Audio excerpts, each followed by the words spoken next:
Donc, déjà, la première chose, c'est que j'identifie quelles cotisations sont applicables uniquement sur ce plafond ou c'est sur tranche A, sur tranche B. Hein, parce que les autres, ça n'a pas d'importance, ça ne va pas jouer. Donc là, pareil, le but du jeu, c'est pas de les apprendre par cœur, mais c'est de les peut-être faire ressortir sur votre modèle de fiche de paye pour que vous puissiez avoir un calcul, un œil dessus. Donc déjà, à quoi ça sert?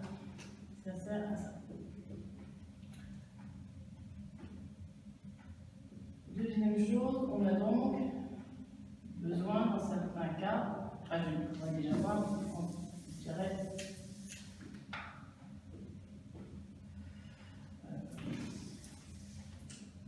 donc si j'ai par exemple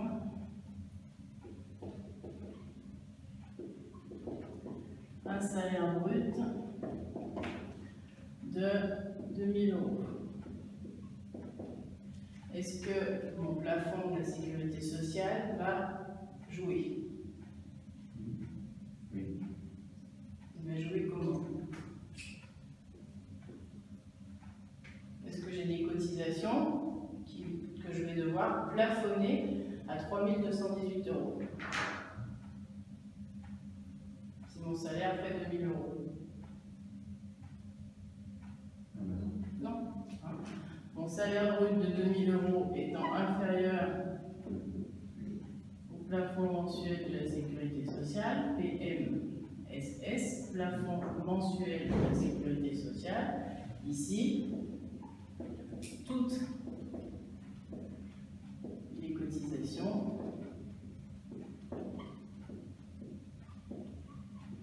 se calculeront sur le salaire brut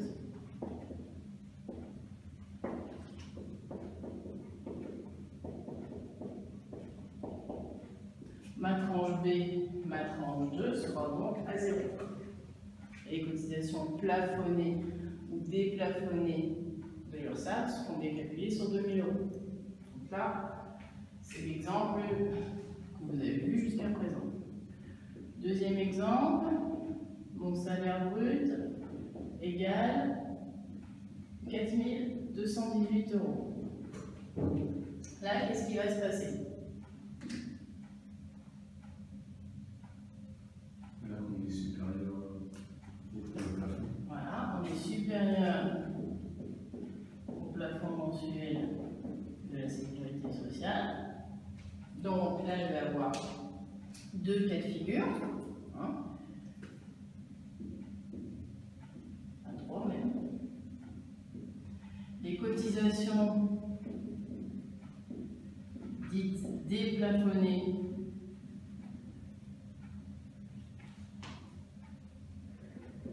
seront calculées sur 4 218 €.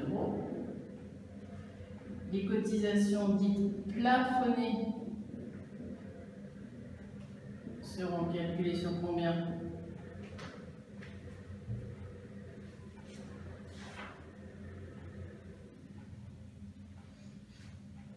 Dans la limite du plafond. Donc ça veut dire 3 218.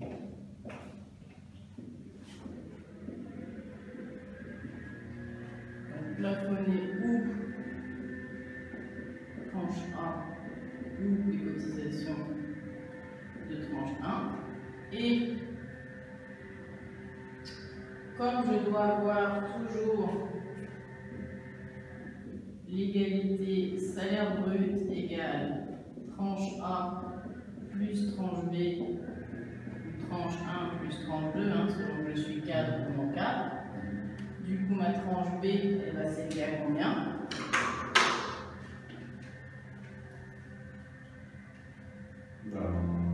Deuxième cas, 4 000.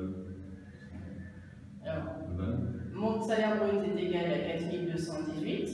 Ma tranche A est égale à 3 218, donc ma tranche B va être égale à combien? À 1 000 €.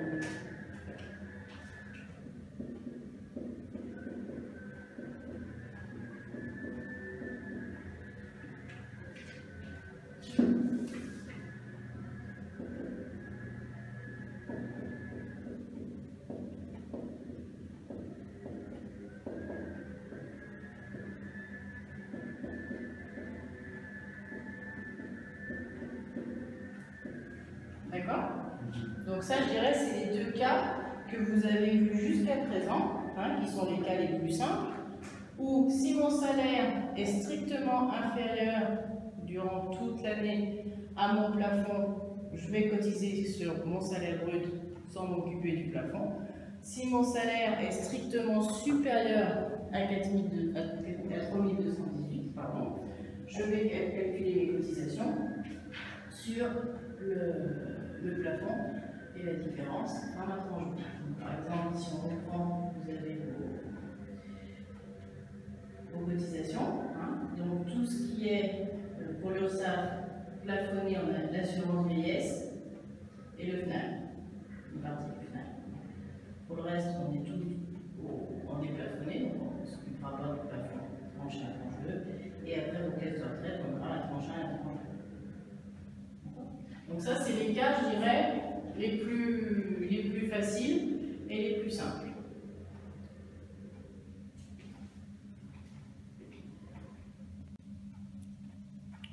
La régularisation du plafond de la sécurité sociale.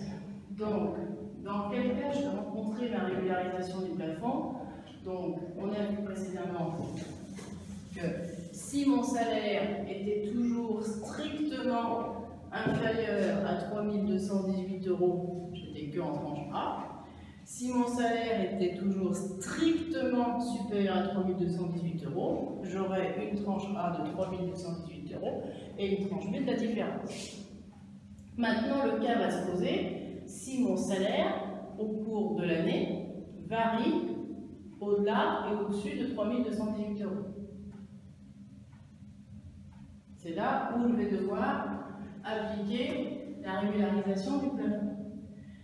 Donc, régularisation du plafond, on a deux types de régularisation. On a une régularisation dite annuelle et une régularisation dite mensuelle. Aujourd'hui, avec l'utilisation des logiciels de veille, on n'utilise que la régularisation mensuelle. C'est-à-dire que chaque mois, on va faire le calcul en tenant compte du mois précédent.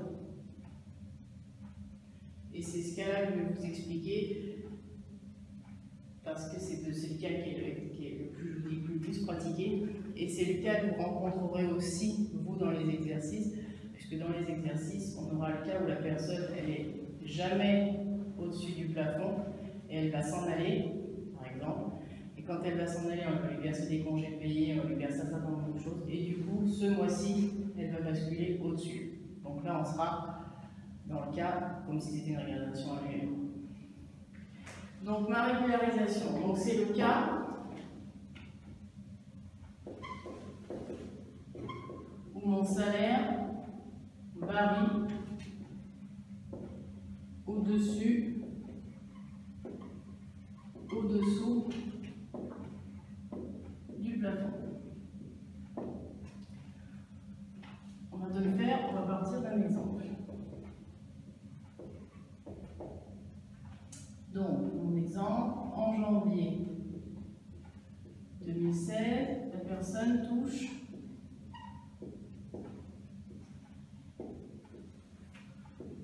3 000 €.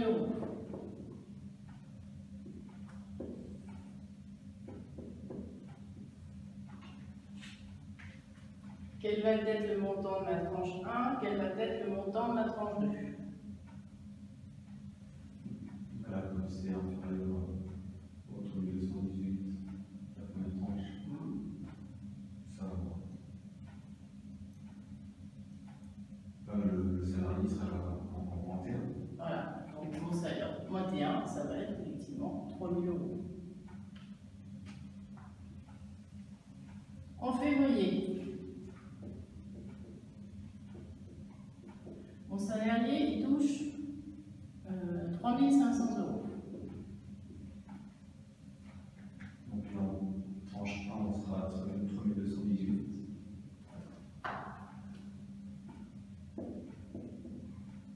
Et en tranche 2, 2, on fait la différence entre 3500 et 3218. donc ce que vous êtes en train de faire là, c'est le cas qu'on va appliquer quand on va faire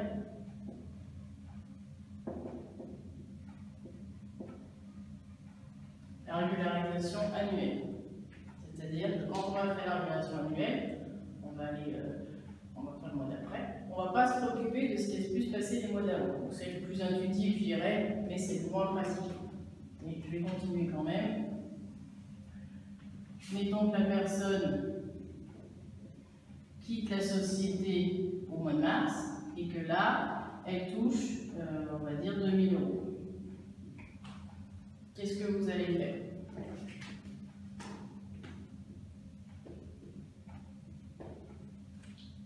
Normalement, voilà, si je réfléchis comme avant, je mets mon T1 à 2000. Normalement, voilà, si je raisonne précédemment, je devrais mettre 2000 ici. Sauf que mon plafond, il est fixé annuellement et il se regarde annuellement. C'est-à-dire que je dois regarder que ma tranche 1 doit être soit égale, mon cumul de tranche 1 doit être égal soit à mon cumul de salaire brut si celui-ci est inférieur à mon cumul de plafond, soit être égal à mon cumul de plafond. Donc là, je ne dois plus raisonner en mensuel, mais je dois raisonner en annuel, en cumul. Donc là, mon cumul de salaire brut, il est égal à combien? 1500. Alors, 3, 6, 7, 8, c'est ça, 8500.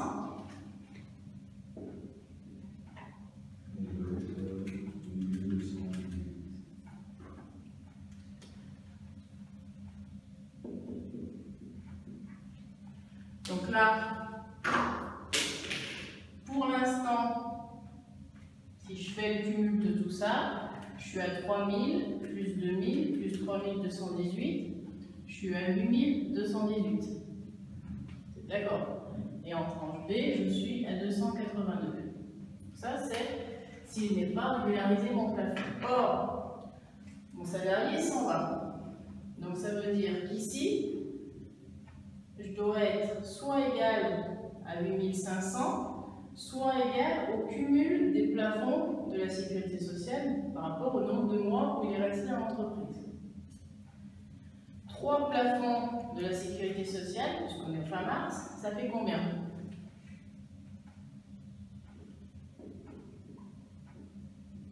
Mon cumul de plafond, il va être égal à combien?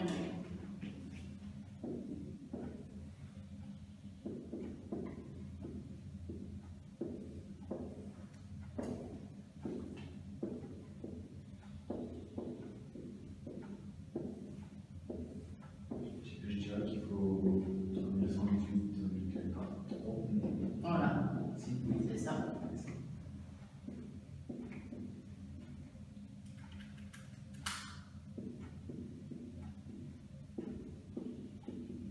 Mon cumul de plafond, c'est bien 3218 pour un mois. 2 fois 3218, 6436 pour 2 mois et 9654 pour 3 mois. Mais on se dit parce que juste avant on a dit que mon salaire brut devait être égal à ma tranche 1 plus ma tranche 2. Donc, attention, justement, tu dois toujours avoir l'égalité, effectivement, salaire brut égale tranche 1 plus tranche 2. D'accord? Mais je dois avoir aussi une égalité que mon cumul de tranche 1 doit être égal soit au plus petit, en fait elle doit être égale au plus petit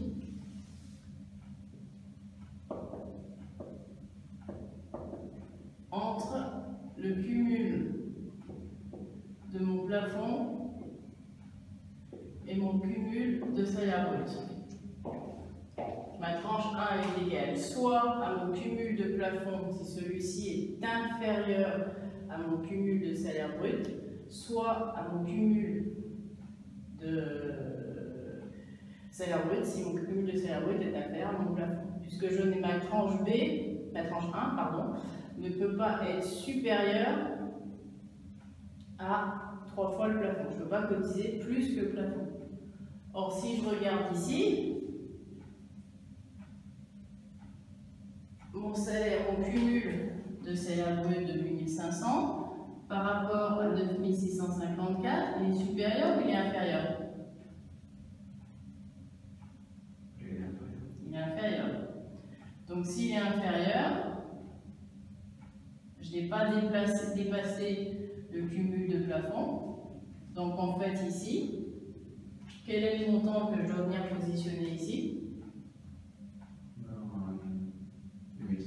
8500. Donc ici j'ai 8500. Donc comment je fais pour avoir 8500 en cumul?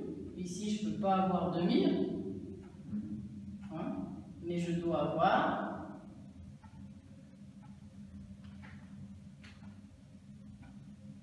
combien?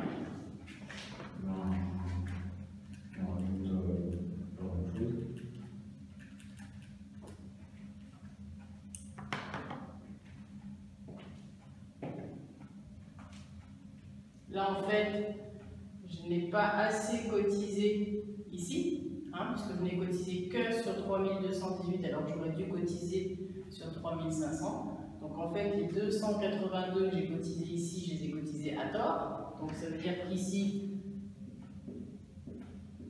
si j'ai 8500 ici, je dois avoir 0. Donc, pour avoir 0 ici, il faut que je mette moins 282. Donc, ici, je vais mettre 2282. Donc du coup, je me retrouve dans ce cas-là avec ce qu'on appelle une tranche B négative. C'est-à-dire qu'au cours du mois de février, j'ai fait indûment cotiser mon salarié sur de la tranche 2 alors que je n'en aurais pas dû. On peut avoir une tranche négative. Bien sûr. Surtout si vous avez, si c'est quelqu'un qui a un salaire qui est en dessous du plafond et qui au cours du mois de janvier ou février, on lui attribue des primes qui font passer au-delà du plafond et que les mois d'après, il rebascule en dessous du plafond. Mais comment on sait ça? Comment on peut le prévoir? On ne peut pas. On ne peut pas prévoir. Donc, imaginons, je fais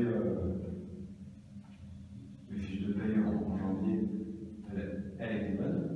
En février, en ce moment-là, elle était bonne. Elle est juste, votre fiche de paie, elle sera toujours juste. C'est juste que du coup, quand on fait comme ça, quand on là, parce que pas de chance, le salarié s'en va au mois de mars, il va falloir qu'on lui rembourse une partie des cotisations en tranche B, et qu'on lui fasse cotiser sur les cotisations en tranche 1 pour lesquelles il n'a pas cotisé.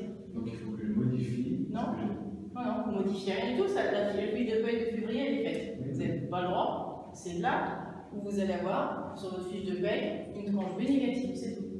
Que je mets plus. Que vous mettez plus. Même si son salaire est... Voilà. En fait, là, les tranches B, mon ami, le pourcentage des tranches B étant légèrement inférieur, il va perdre un peu des sous, je pense. Mais bon, après, le salarié, lui, ce qu'il faut lui expliquer, c'est que dans l'un dans l'autre, ça lui coûte rien. Alors après, comment on peut le prévoir? On peut quand même le prévoir au minima. Alors c'est toujours difficile. Aujourd'hui, c'est difficile avec les logiciels, c'est qu'on peut le prévoir si on sait par exemple qu'on verse, souvent les 13e mois, ils sont versés en fin d'année. Parce que si vous versez votre 13e mois en fin d'année, ça ne va pas influencer. Si vous versez votre 13e mois en début d'année, ben forcément, enfin, pas forcément, c'est gagner 1500 €, vous n'allez pas passer au-dessus, mais vous avez plus de chances de passer au-dessus. Donc si vous savez par exemple que le salarié en janvier vous lui versez une prime, mais que vous savez que votre salarié ne va plus jamais de nouveau être en tranche B, enfin reçu, vous pouvez forcer dans votre logiciel, on va dire. Donc c'est pour ça, vous voyez, donc c'est pour ça que vous vous rendez compte de vous-même que c'est compliqué à gérer parce qu'il va falloir aller expliquer au salarié pourquoi il a une tranche B négative, enfin c'est pas facile. Donc c'est pour ça que maintenant on préfère ce qu'on appelle la régularisation mensuelle. Je crois que dans les cours, elle vous est écrite comme donc progressive. Donc progressive, ça veut dire quoi? Ça veut dire qu'on va faire chaque mois en tenant compte du mois précédent. Donc c'est pour ça que je vais rajouter des colonnes de cumul. C'est qu'en fait là, j'ai pas besoin de faire X calculs, des choses super compliquées. Je dois juste vérifier chaque mois si lequel est plus important. D'accord? Si mon cumul de salaire brut est inférieur à mon cumul de plafond, j'ai pas de tranche 2. Si ça passe au-dessus, j'ai une tranche 2. Donc ça veut dire qu'ici, si je suis en progressif, est-ce que ça change quelque chose? Là, ça ne change rien. Ici, est-ce que ça change quelque chose? Oui, puisque du coup, 6500. Je n'ai pas été très maligne. 6500 est légèrement supérieur à 6436. Donc qu'est-ce qu'il faut faire comme il est supérieur? Donc là, il faut faire. Je vais prendre. Donc là, 6436 est inférieur à 6500. Donc du coup, j'ai une tranche B qui va être égale entre différence entre 6500 et 6436.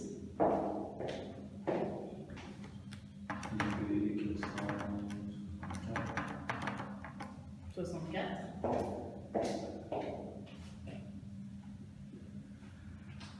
Donc ici, j'ai une tranche B de 64. Et du coup, ici, j'ai une tranche 1, une tranche 2, tranche 2 de 64. Donc du coup, tranche 1 de 3000, pardon, 436. Et je vois bien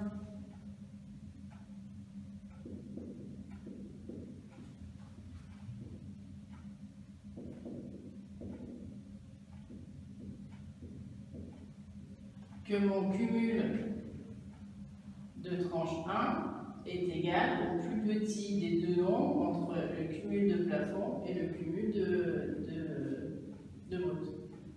Là par contre du coup, je n'avais pas fait gaffe qu'on passait au-delà de...